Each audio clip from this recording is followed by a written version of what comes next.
کو حدیث جبرائیل کے نام سے جانا جاتا ہے، جس حدیث کا ماحصل الخلاصہ یہ ہے کہ ایک دفعہ صحابہ اکرام کی موجودگی میں نبی اکرم صلی اللہ علیہ وسلم تشریف فرما تھے۔ ایک عام اجنبی آیا اور نبی کے سامنے دو زانو ہو کر بیٹھ گیا۔ پھر اس نے آپ سے چند سوالات کیے اور نبی نے ان کے جوابات دیے، اور یہ سوال و جواب وہاں پر موجود تمام صحابہ اکرام نے سنے، جن میں دین کی بڑی قیمتی اور مفید باتیں تھیں جو صحابہ کو ابھی تک معلوم نہیں تھی۔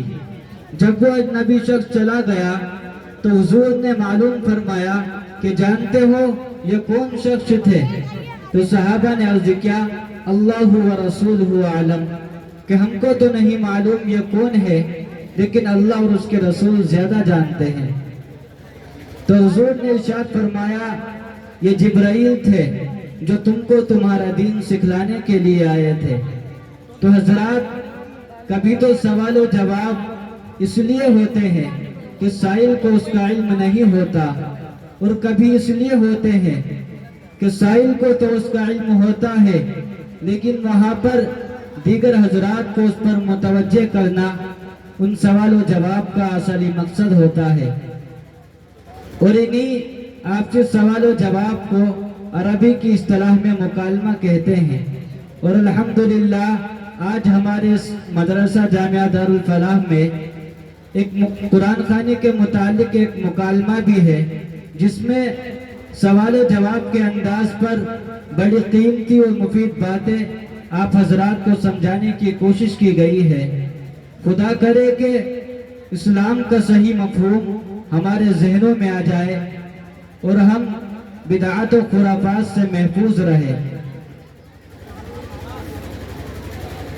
لہٰذا میں مکالمہ پیش کرنے کے لیے آواز دے رہا ہوں مولوی محمد اجمل عربی ہفتم کو کہ وہ اپنے تمام ہی ساتھیوں کے ساتھ آئے اور مکالمہ پیش کرے۔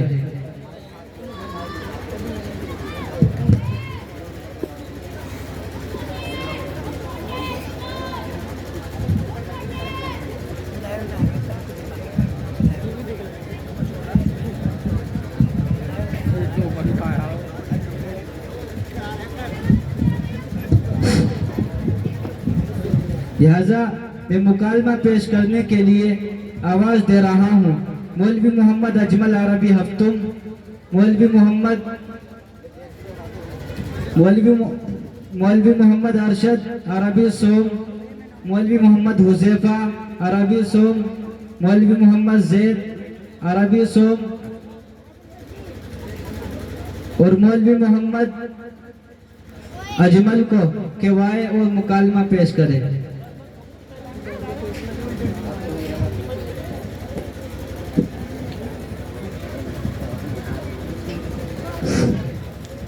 آپ حضرات سردی میں بیٹھے ہوئے ہیں، اللہ ضرور انشاءاللہ اس کی آپ کو جزا دیں گے کہ آپ نے مدرسے کی محبت، علماء کی محبت میں آپ اس سردی کو برداشت کر رہے ہیں۔ اللہ آپ کو جزائے خیر عطا فرمائے، اللہ آپ کو خوش رکھے۔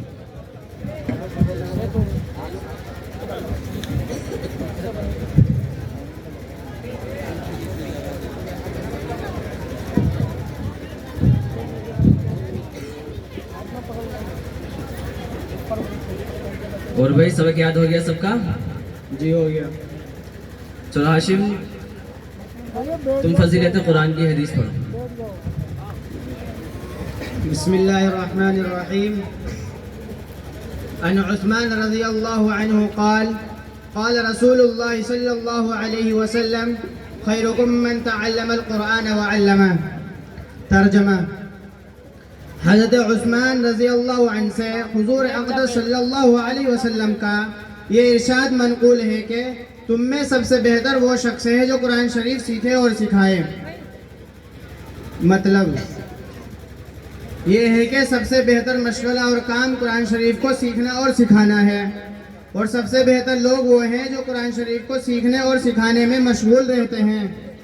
قیامت کے ہولناک دن میں عرش کے سائے کے نیچے وہ لوگ بھی رہیں گے جو مسلمانوں کے بچوں کو تعلیم دیتے ہیں اور وہ لوگ بھی رہیں گے جو بچپن میں قرآن شریف سیکھتے ہیں اور بڑے ہو کر اس کی تلاوت کا خود اہتمام کرتے ہیں۔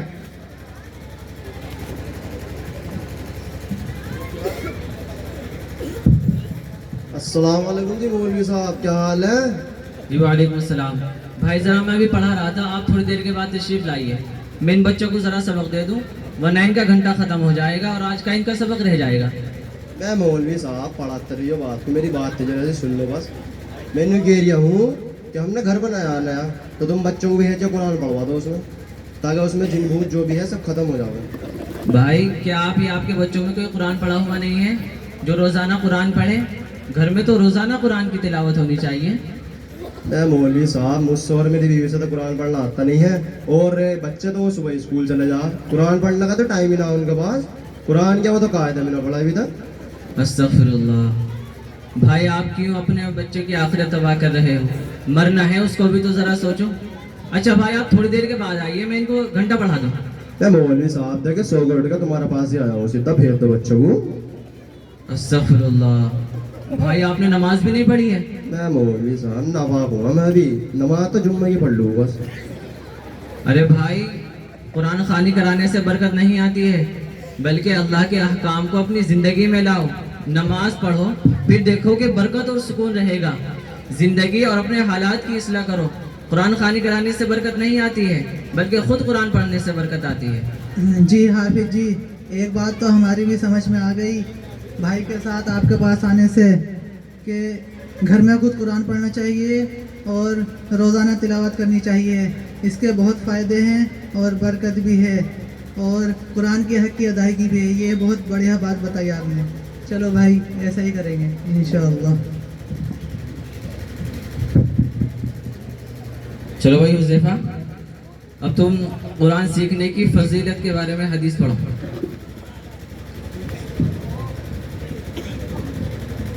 بسم الله الرحمن الرحيم.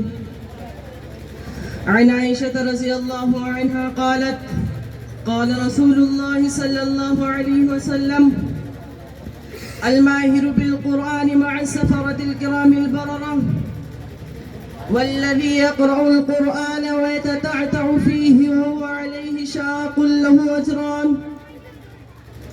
ترجمہ، حضرت عائشہ رضی اللہ عنہ بیان کرتی ہے کہ رسول اللہ صلی اللہ علیہ وسلم نے ارشاد فرمایا کہ ماہر قرآن اطاعت گزار معزز لکھنے والے فرشتوں کے ساتھ ہوگا، اور جو شخص اٹک اٹک کر قرآن پڑھتا ہے وہ اس پر دشوار ہوتا ہے تو اس کے لیے دوہرا اجر ہوگا۔ اس حدیث شریف کا مطلب یہ ہے جس شخص کو قرآن یاد بھی خوب ہو اور قرآن پڑھتا بھی خوب ہو تو اس کا اعزاز اور اکرام یہ ہوگا کہ وہ شخص حشر میں فرشتوں کے ساتھ ہوگا، اور جو شخص قرآن شریف پڑھتا ہے اور وہ یاد نہیں ہوتا اور وہ اٹک اٹک کر پڑھتا ہے تو اس کو دگنا اجر ملے گا، ایک اس کے پڑھنے کا اور دوسرا اس کی مشقت کا، جو اس بار بار کے اٹکنے کی وجہ سے برداشت کرتا ہے، اور جو اس کو یاد کرنے کی تمنا کرتا رہے لیکن یاد کرنے کی طاقت نہیں رکھتا مگر وہ پڑھنا بھی نہیں چھوڑتا تو حق تعالی شان اس کو حفاظی کے ساتھ حشر فرمائیں گے۔ السلام علیکم مفتی صاحب۔ وعلیکم السلام۔ میاں کیا حال ہے؟ جی الحمدللہ، آپ بتائیے۔ یہ حضرت میں نے دکان کھول لی تو اس میں بچوں کو بھیج کے قرآن خوانی کرا دو، مجھے آج اس کا ادگھاٹن کرنا۔ بھائی آپ کا نام کیا ہے؟ جی میرا نام چھوٹو دکاندار۔ بھائی چھوٹو دکاندار، دیکھو بات یہ ہے کہ اب تو بچوں کا پڑھائی کا وقت ہے اور ان کا گھنٹہ بھی شروع ہو چکا ہے، ان کو اب تو ہم نہیں بھیج سکتے ہیں ورنہ ان کی تعلیم ختم ہو جائے گی۔ بے یار کوئی بات نہ، بعد میں پڑھاتے رہیے، پڑھائی تو بعد میں بھی ہوتی رہے گی، ذرا آج ادگھاٹن ہے گا اس لیے بچوں کو بھیج دو، میں نے سب کو نوٹ رکھا۔ بھائی چھوٹو دکاندار، اسلام میں کاروبار میں خیر و برکت کے لیے اپنی دکان میں خود قرآن پڑھنا اور اپنے کام کو نماز کے بعد اور یاسین شریف پڑھنے کے بعد شروع کرنے کا حکم ہے، اور میں ان بچوں کی تعلیم کا نقصان نہیں کر سکتا ہوں، اس لیے میں معذرت چاہتا ہوں، لیکن ہاں انشاءاللہ آپ کے کاروبار میں خیر و برکت کی دعا کریں گے، اللہ آپ کو خوب ترقی دے۔ اجی مفتی صاحب دیکھو چاہے رسید بنا دو، بے آج لو تم 500 کی رسید کاٹو، پر ذرا بچوں کو بھیج دو۔ بھائی چھوٹو دکاندار، بات رسید بنانے کی نہیں ہے،